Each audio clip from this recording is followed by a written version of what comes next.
ஆண்டவராகிய இயேசு கிறிஸ்துவின் நாமத்தில் காலை வாழ்த்துக்கள். இன்றைய மன்னா, நான் அதற்கு சுற்றிலும் அக்கினி மதிலாயிருந்து அதன் நடுவில் மகிமையாக இருப்பேன் என்று கர்த்தர் சொல்லுகிறார். சகரியா 2:5. எத்தனை அருமையான வார்த்தை பாருங்க. எதற்கு நடுவில் அவர் எதற்கு சுற்றிலும் அக்கினி மதிலாய் இருப்பாராம்.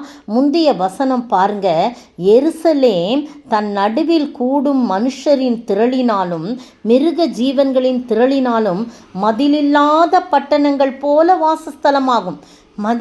மதிலில்லாத பட்டணங்கள் போல் வாசஸ்தலமாகும். அந்த எருசலேம் மதிலில்லாமல் இருக்கனால ஒரு பாதுகாப்பும் இல்லை அதுக்கு. அதனால் யார் வேணாலும் உள்ள நுழையலாம், போகலாம்.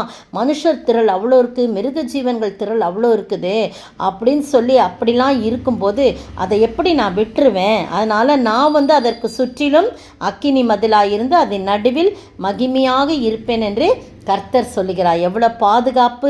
அந்த எருசலேம் என்பது என்ன? நாம் தான் அந்த புதிய எருசலேம் என்பவர்கள் நாம் தான். நம்மை சுற்றிலும் அவர் அக்கினி மதிலாயிருந்து நம்முடைய நடுவில் மகிமையாக இருப்பேன் என்று கர்த்தர் சொல்ல. இந்த ஒரு வார்த்தை போதும் பாருங்க. சகரியா தீர்க்கனை கிட்ட ஆண்டவர் பேசுகிறாரு. இந்த 2ஆம் வசனம்லாம் பார்த்தீங்கன்னா அவர் ஒரு வாலிபனாக இருந்திருக்கார். வாலிபனாக இருக்கிறாருன்னு நமக்கு தெரியுது பாருங்க. நீர் எவ்விடத்தில் போகிறீர் என்று கேட்டேன். ஒரு தூதன் நான் என் கண்களை ஏறெடுத்து பார்த்தபோது இதோ தன் கையிலே அளவு நூல் பிடித்திருந்த ஒரு புருஷனை கண்டேன். நீர் எவ்விடத்துக்கு போகிறீர் என்று கேட்டேன். சகரியா கேட்கிறார் அந்த தூதனை பார்த்து. அதற்கு அவர், எருசலேமின் அகலம் இவ்வளவு என்றும் அதன் நீளம் எவ்வளவு என்றும் அறியும்படிக்கு அதை அளக்கிறதற்காக போகிறேன்னு சொல்லி இந்த தூதன் சொல்கிறார். அப்போ எருசலேமை அளக்கிறதற்காக போகிறாரு. போகும்போது தான் என்ன இருக்குது?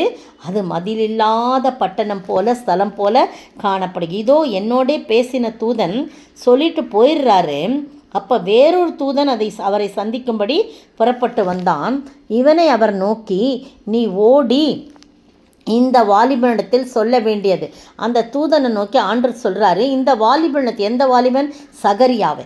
இந்த வாலிபனிடத்தில் சொல்ல வேண்டியது என்னவென்றால், எருசலேம் நடுவிலே கூடும் மனுஷரின் திரளினாலும் மிருக ஜீவன்களை பாருங்கள். எருசலேமின் நடுவில் கூடுற மனுஷரின் திரளினாலும் மிருக ஜீவன்களின் திரளினாலும் மதிலில்லாத பட்டணங்கள் போல் வாசஸ்தலமாகும். நான் அதற்கு சுற்றிலும் அக்கினி மதிலாயிருந்து அதன் நடுவே மகிமையாக இருப்பேன் என்று கர்த்தர் சொல்லுகிறார் என்று சொல்லப்பட்டிருக்கிறது.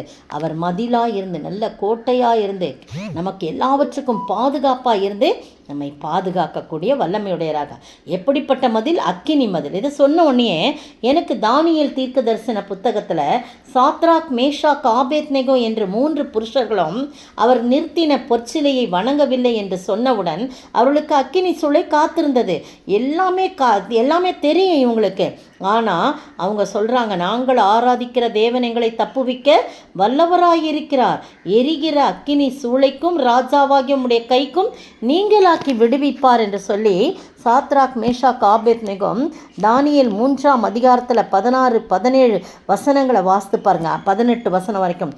அப்படியே விடுவிக்காமல் போனாலும் நாங்கள் உம்முடைய தேவர்களுக்கு ஆராதனை செய்வதுமில்லை, நீ நிறுத்தின பொற்சிலையை பணிந்து கொள்வதுமில்லை என்கிறது ராஜாவாகிய உமக்கு தெரிந்திருக்க கடந்துன்னு. பயந்துக்கிட்டலாம் இல்லை, அடிமையாக நம்ம வந்திருக்கிறோமே, நம்மளுக்கு ஒரு பொறுப்பு கொடுத்துருக்காங்களே, நம்ம வேலை போயிருமே, நம்முடைய எதிர்காலமே ஒன்றும் இல்லாமல் போயிருமே, என்ன செய்கிறது அப்படின்னு சொல்லிட்டு மறுதளிக்காமல், நாங்கள் ஆராதிக்கிற தேவன் எங்களோட கூட இருக்கிறார், அவர் தப்புவிப்பார். அப்படியே இல்லைனாலும் நாங்கள் ஆண்டவருடைய பாத்துக்கு போயிடுவோம்.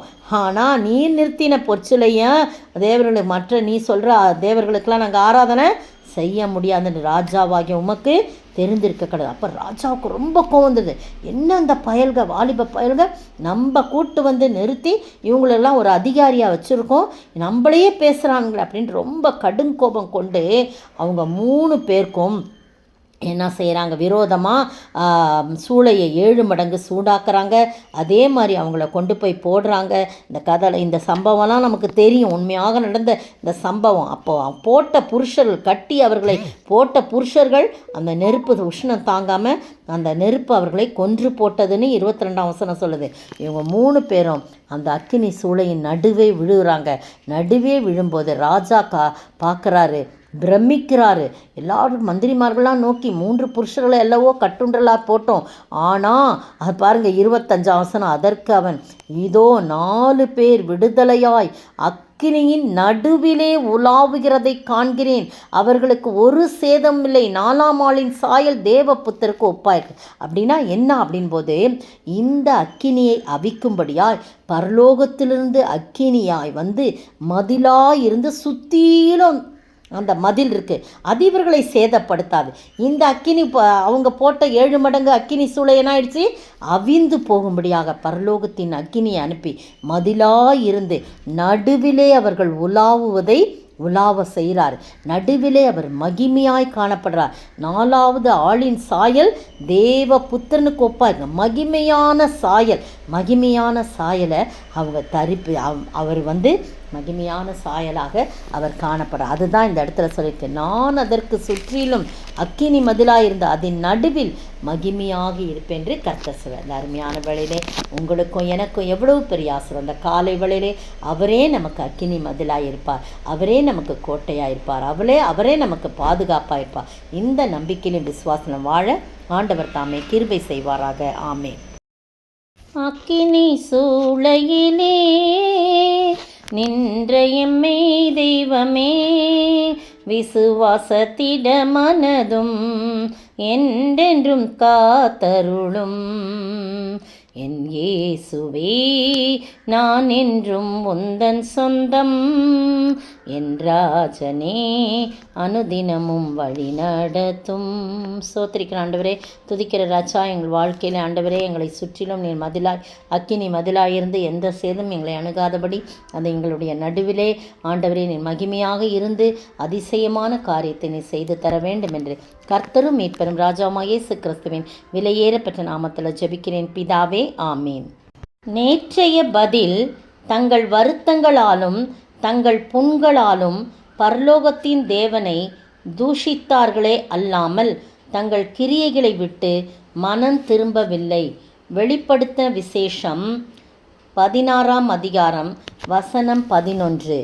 இன்றைய கேள்வி, எவை யாவும் அகன்று போயின, எவை காணப்படாமற் போயின? எவை யாவும் அகன்று போயின, எவை காணப்படாமற் போயின?